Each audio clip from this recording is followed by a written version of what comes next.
Bismillahirrahmanirrahim. Assalamualaikum warahmatullahi wabarakatuh.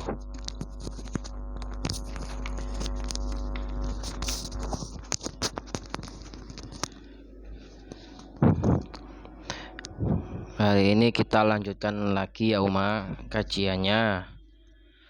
Hari ini kita membahas kitab Riyadhus Shalihin karya Imam An-Nawawi. Terakhir kita hari ini kita mulai membahas tentang bab keutamaan orang Islam yang lemah dan fakir.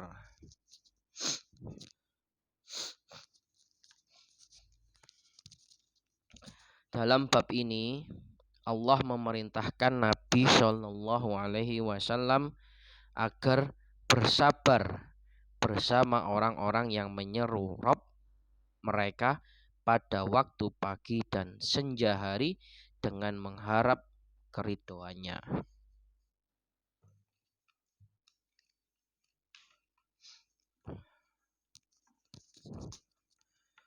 Dan bahwa orang-orang yang berdoa dan beribadah pada Allah, entah mereka dari kalangan lemah atau kuat, dari kalangan fakir atau kaya, tetaplah engkau bersama mereka.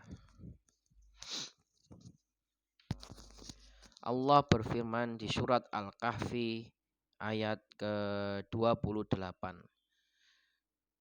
Dan bersabarlah kamu bersama dengan orang-orang yang menyeru Tuhannya di pagi dan senja hari dengan mengharap keridhoannya. Dan janganlah kedua matamu berpaling dari mereka.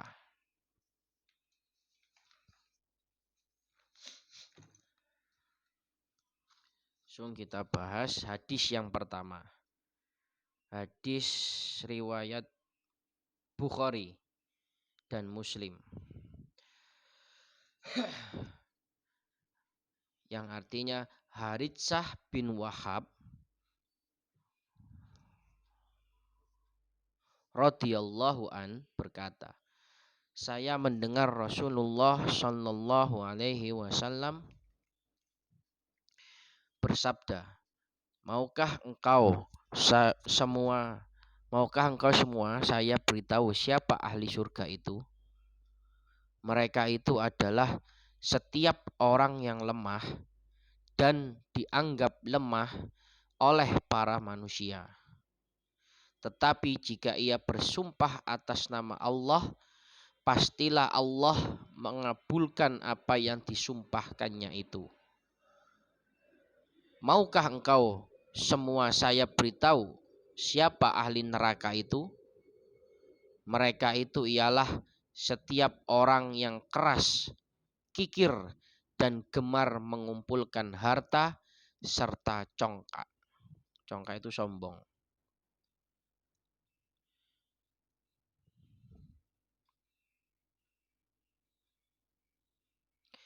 Di sini ada al-udul, ya, yang keras. Apa namanya? Itu ialah orang yang keras kepala dan kasar dalam pergaulan. Terus di sini juga ada al-jawwas dengan fathah jim dan syaddahnya wawu dan dengan za mu'jamah, yaitu orang yang gemar mengumpulkan harta tapi kikir kalau dimintai sesuatu kebaikan. Ada yang mengatakan artinya ialah orang yang gemuk dan sombong ketika berjalan. Dan ada pula yang mengatakan artinya ialah orang yang pendek dan suka makan. Penjelasannya dari hadis ini sebagai penjelasan dari Rasulullah Shallallahu Alaihi Wasallam bahwa ahli akhirat adalah mereka yang tidak mementingkan kenikmatan dunia. Jika mereka mendapatkan sesuatu dari dunia, mereka menerimanya. Dan jika mereka kehilangan sesuatu dari dunia, mereka tidak berkeluh kesah karena mereka memahami jika Allah berkehendak maka terjadi. Dan jika tidak berkehendak maka tidak akan terjadi. Mereka itulah jika salah seorang di antara mereka bersumpah atas sesuatu, maka Allah akan memberikan kemudahan baginya.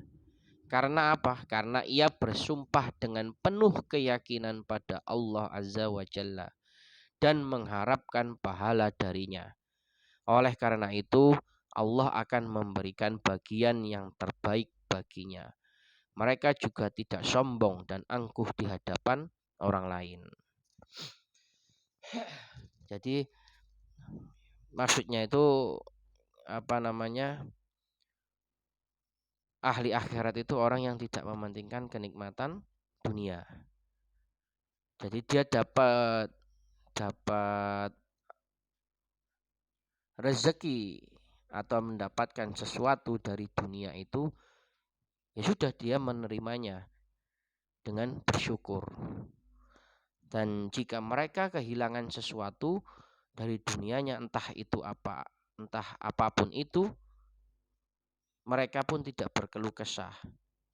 Karena mereka itu paham ahli akhirat. Paham bahwa Allah kalau berkehendak maka terjadi. Jika Allah tidak berkehendak maka tidak akan terjadi. Jadi yang ahli akhirat itu yakin, penuh keyakinan kepada Allah dan mengharapkan pahala darinya. Itu makna dari hadis yang pertama. Kita lanjut hadis yang kedua. Hadis riwayat Bukhari dan Muslim. Abul Abbas Sahal bin Sa'ad As-Saidi radhiyallahu an berkata, ada seorang lelaki lewat di depan Nabi Shallallahu alaihi wasallam. Kemudian beliau bertanya kepada sahabat yang duduk di sampingnya, bagaimana pendapatmu tentang laki-laki yang baru lewat itu? Sahabat itu menjawab, orang itu golongan bangsawan. Demi Allah, orang itu sangat pantas diterima jika meminang. Apabila ia meminta sesuatu untuk orang lain, pasti berhasil. Rasulullah Shallallahu alaihi wasallam pun diam. Kemudian ada lagi yang lewat. Lantas Rasulullah Shallallahu alaihi wasallam bertanya kepada para sahabatnya, bagaimana pendapatmu tentang orang yang baru lewat itu? Sahabat itu menjawab, wahai Rasulullah, orang itu dari golongan umat Islam yang fakir. Apabila meminang, pantasnya ia ditolak. Apabila meminta sesuatu untuk orang lain, pasti tidak akan berhasil. Dan apabila berbicara, tidak akan didengar. Kemudian Rasulullah Shallallahu alaihi wasallam bersabda, orang ini lebih baik dari seluruh bumi atau dari orang yang pertama lewat itu. Rasulullah menunjuk orang yang kedua ini lebih baik dari seluruh bumi atau lebih baik dari orang yang pertama lewat tadi. Penjelasannya dari hadis ini mengandung beberapa faedah agung. Di antaranya bahwa seseorang itu ada yang memiliki derajat tinggi di dunia, tetapi ia tidak memiliki nilai di sisi Allah.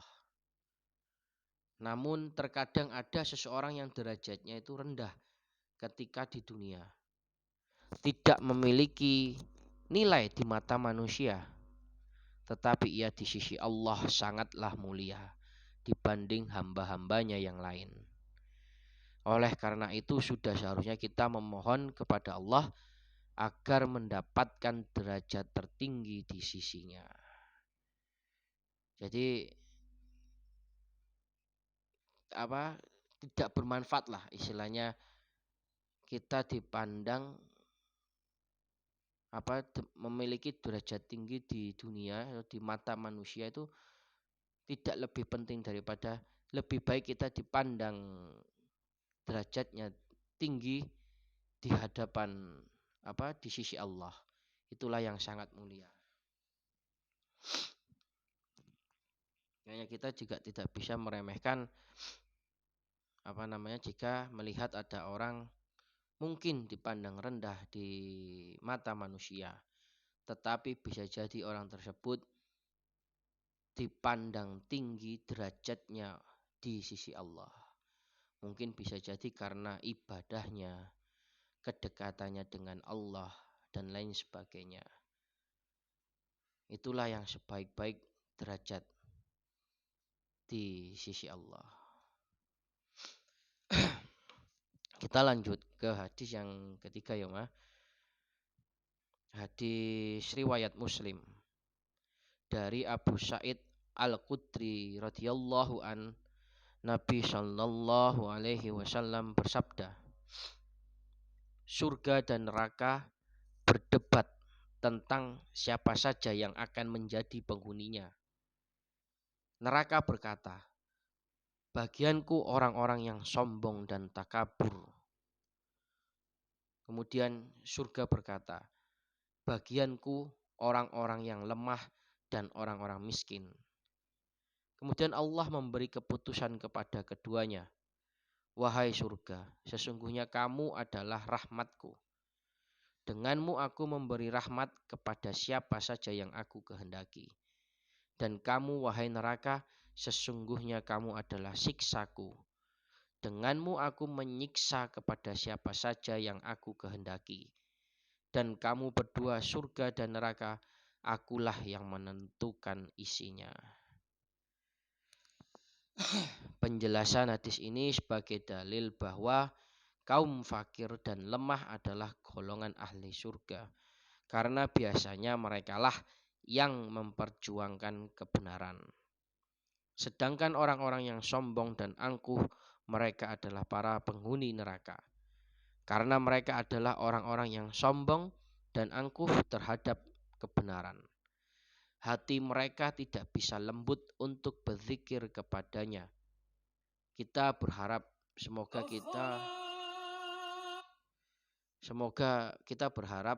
kita semua mendapatkan keselamatan dan ampunan dari Allah.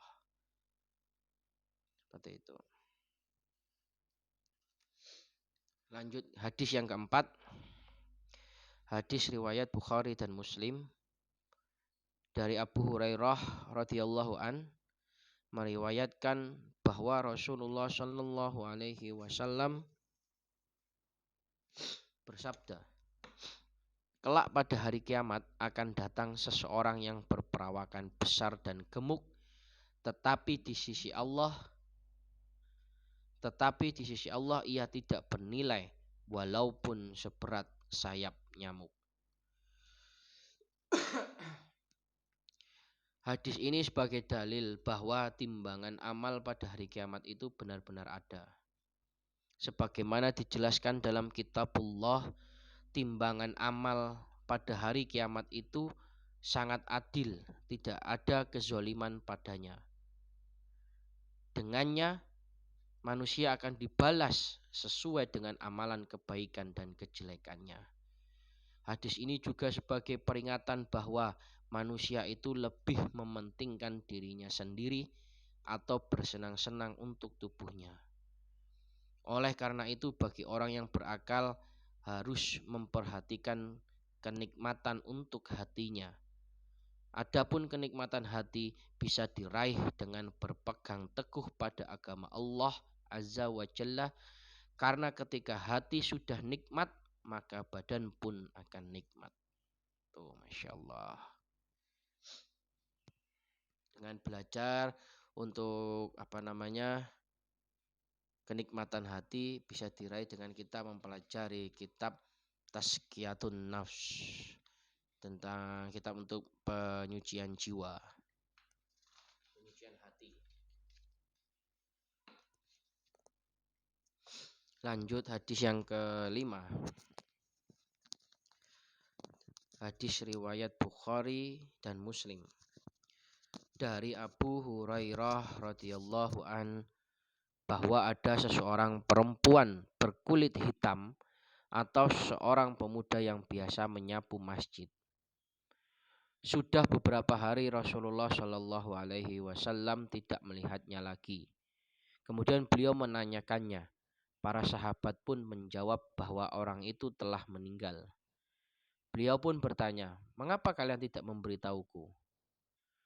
Seakan-akan para sahabat menganggap remeh pekerjaan orang yang biasa menyapu masjid itu. Lalu beliau bersabda, "Tunjukkan kuburnya padaku." Para sahabat pun menunjukkan kuburnya. Kemudian beliau sholat untuknya dan bersabda, "Sesungguhnya kuburan ini dipenuhi kegelapan bagi penghuninya. Tetapi Allah meneranginya lantaran sholatku atas mereka." Penjelasannya yaitu hadis ini menjelaskan bahwa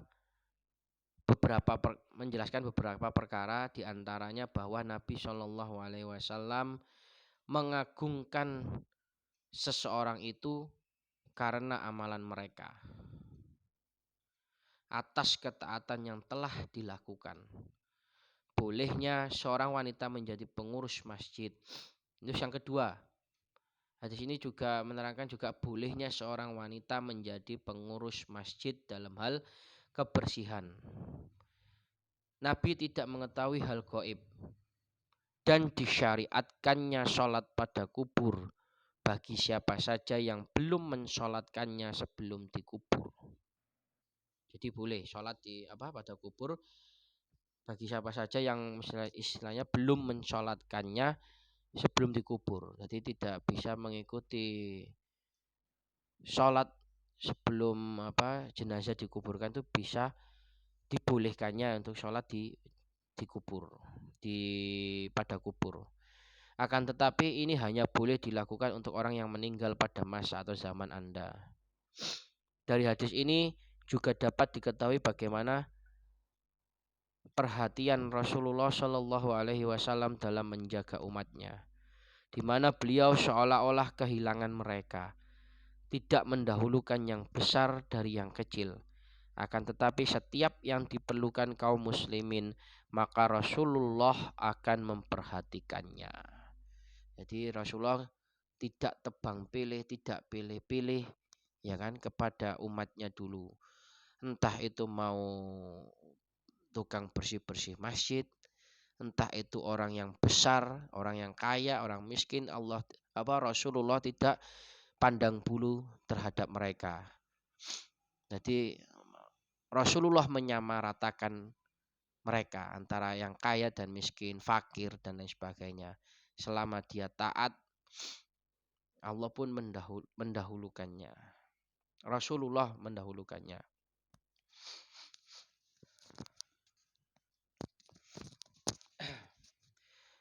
Lanjut ke hadis yang ke-6 ya, Ma. Hadis riwayat Muslim. Abu Hurairah radhiyallahu an berkata, Rasulullah Shallallahu Alaihi Wasallam bersabda, banyak orang yang kusut dan berdebu, bahkan tertolak dari semua pintu. Tetapi apabila ia bersumpah dalam meminta kepada Allah, pasti dia akan mengabulkannya. Hadis ini sebagai penjelasan bahwa orang yang kusut dan berdebu karena kefakirannya, seandainya ia bersumpah dalam meminta kepada Allah, niscaya Allah akan mengabulkannya. Dari sini dapat disimpulkan bahwa yang menjadi tolak ukur adalah ketakwaan seseorang pada Allah. Karenanya barang siapa yang paling takwa pada Allah, ia adalah paling mulia di sisi Allah. Allah akan memudahkan urusannya, mengabulkan doanya, menghilangkan kesulitannya, dan mengabulkan sumpahnya. Dan orang yang bersumpah kepada Allah ini tidak akan pernah bersumpah kepada Allah untuk menzolimi seorang pun. Tetapi ia bersumpah kepada Allah dalam apa yang diridhoinya dengan ia penuh keyakinan pada Allah. Jadi tolak ukurnya itu ketakwaan seseorang kepada Allah, bukan mungkin bukan kekayaannya yang dilihat sama Allah, bukan karena hartanya, bukan karena ketampanannya, bukan karena jabatannya, gitu. Tetapi yang baik di sisi Allah yaitu ketakwaannya seseorang itu pada Allah. Jadi dengan sebenar-benarnya takwa, itulah yang paling mulia di sisi Allah. Yang paling takwa itu yang paling mulia di sisi Allah. Istilahnya kedekatan kita kepada Allah itu seperti apa? Itulah yang Allah lihat, bukan yang paling ganteng, bukan yang paling cantik, bukan yang paling kaya, yang paling istilahnya yang ya itu tadi yang menjadi tolak ukurnya paling mulia di sisi Allah yaitu ketakwaannya. Insyaallah dengan ketakwaan itu Allah akan memudahkan urusannya, mengabulkan doanya, menghilangkan kesulitannya, terus mengabulkan sumpahnya selama sumpah itu tidak untuk menzolimi seorang pun. Tetapi ia bersumpah kepada Allah dalam apa yang diridhoinya dengan ia penuh keyakinan pada Allah.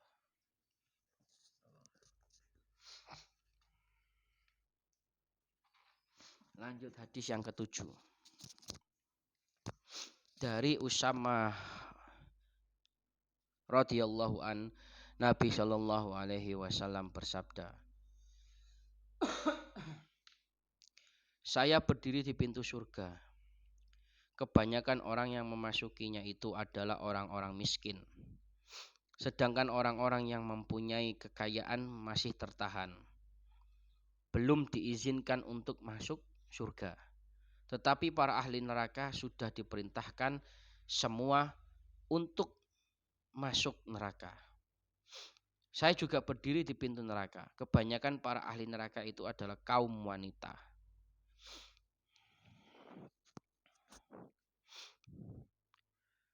Hadis ini menjelaskan sebagai dalil bahwa seorang manusia itu harus hati-hati dalam fitnah kekayaan. Karena kekayaan itu terkadang bisa membelokkannya dan terkadang pula membuat pemiliknya melakukan kejahatan, kesombongan, menolak kebenaran, dan meremehkan orang lain. Karenanya berhati-hatilah wahai kaum muslimin dari kenikmatan sehat dan kekayaan. Kita berlindung kepada Allah dari fitnah hidup dan fitnah mati. Jadi yang baik yang seperti apa? Yang kaya, yang juga bertakwa. Seperti itu. Karena apa? Ujian kekayaan itu lebih berat daripada ujian kemiskinan. Karena kebanyakan orang yang memiliki kekayaan lebih seringnya, ya walaupun tidak semua, seringnya itu lupa sama yang memberi rezeki, yaitu Allah. Bisa dia menjadi sombong, menolak kebenaran, meremehkan orang lain.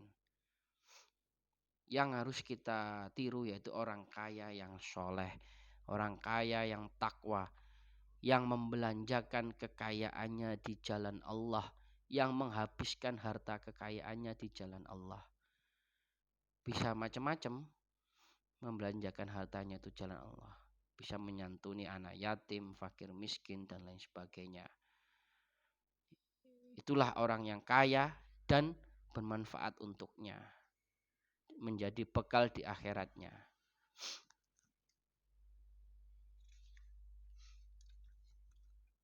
Lanjut ke hadis yang terakhir. Ini agak panjang ya. Yoma.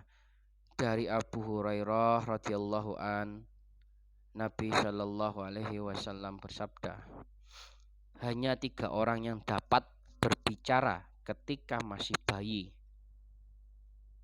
Siapa itu? Yang pertama, Isa putra Maryam.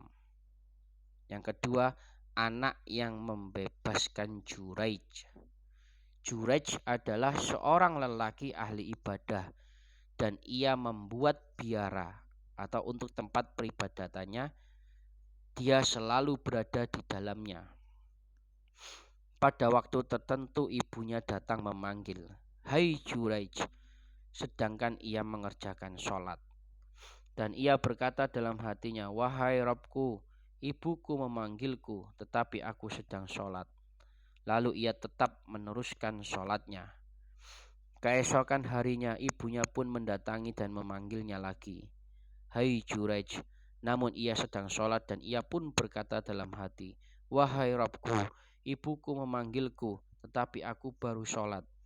Ia pun terus melanjutkan sholatnya. Besoknya lagi ibunya mendatanginya, sedangkan ketika itu dia sedang sholat. Kemudian ibunya memanggilnya, "Hai Juraij." Maka Juraij berkata dalam hati, "Wahai Rabbku, ibuku atau sholatku." Namun ia terus melanjutkan sholatnya. Karena kesal, ibunya berdoa, "Ya Allah, janganlah engkau mematikan Juraij sebelum ia mempunyai masalah dengan pelacur." Bani Israel pun menyebut-nyebut tentang Juraij dan ibadahnya. Ketika itu ada seorang pelacur yang sangat cantik. Ia berkata, "Jika kalian menghendaki, hai Bani Israel, saya akan menguji Juraij." Lalu pelacur itu menampakkan dirinya di depan Juraij, tetapi ia tidak tergoda sedikit pun. Pada akhirnya perempuan itu mendatangi seorang penggembala dan diajaknya ke biara Juraij untuk berbuat zina. Pengembala itu pun mau berzina sehingga perempuan itu hamil. Ketika melahirkan seorang bayi, ia berkata, "Bayi ini adalah hasil persetubuhanku dengan Juraij."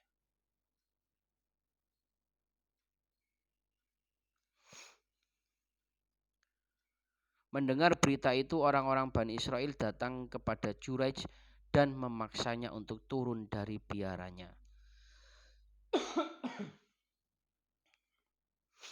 Setelah itu mereka merobohkan biara itu serta memukulinya. Juraij bertanya, "Mengapa kalian berbuat seperti ini?"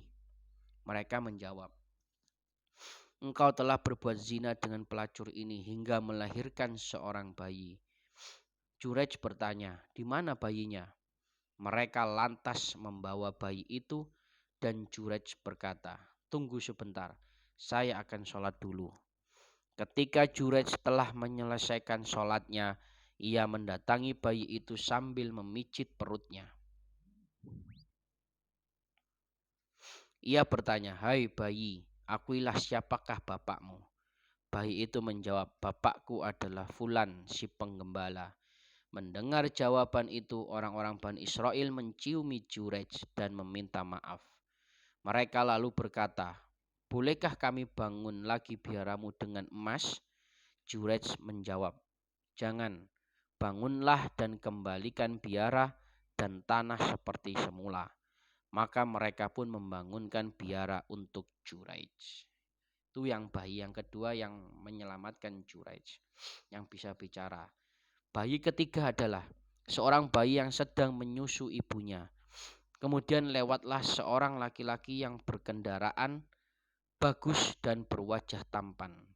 Maka ibunya berdoa, "Ya Allah, jadikan anak saya seperti orang itu." Tiba-tiba bayi itu melepaskan susuannya dan berpaling melihat orang itu. Kemudian bayi itu berdoa, "Ya Allah, janganlah engkau jadikan saya seperti orang itu." Kemudian ia menyusu lagi.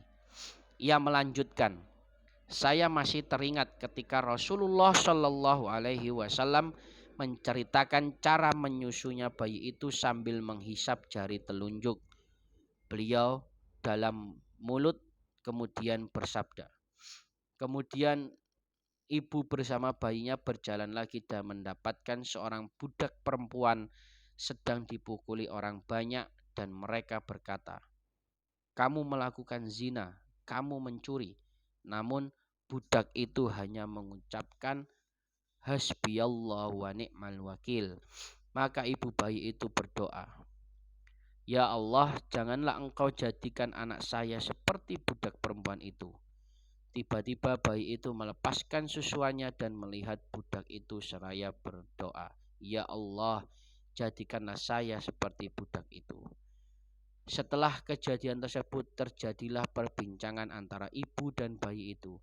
Ibunya berkata, "Tadi ada seorang laki-laki yang sangat bagus dan saya berdoa, 'Ya Allah, jadikan anak saya seperti orang itu.' Dan tatkala ada seorang budak perempuan dipukuli orang banyak dan dituduh, 'Kamu melakukan zina, kamu mencuri,' saya berdoa, 'Ya Allah, janganlah engkau jadikan anakku ini seperti budak perempuan itu.'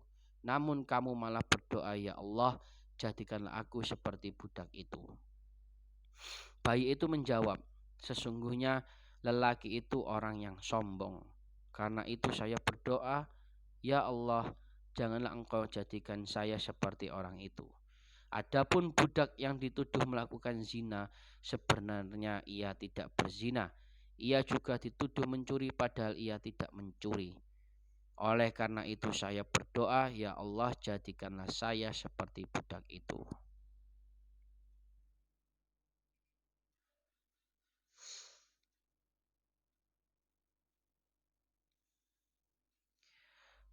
Jadi apa yang bisa diambil dipetik dari hadis ini yaitu yang jurek. Jadi pentingnya boleh sih apa ada hadis insyaallah yang pernah saya tahu itu jika sholat itu ada panggilan dari orang tua terutama ibu itu kita boleh istilahnya membatalkan sholatnya jika sholat itu adalah sholat sunnah.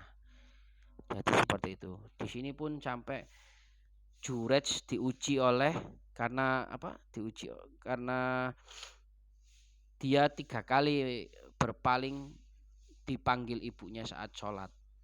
Seperti itu. Jadi selama itu sholat sunnah boleh membatalkan sholatnya.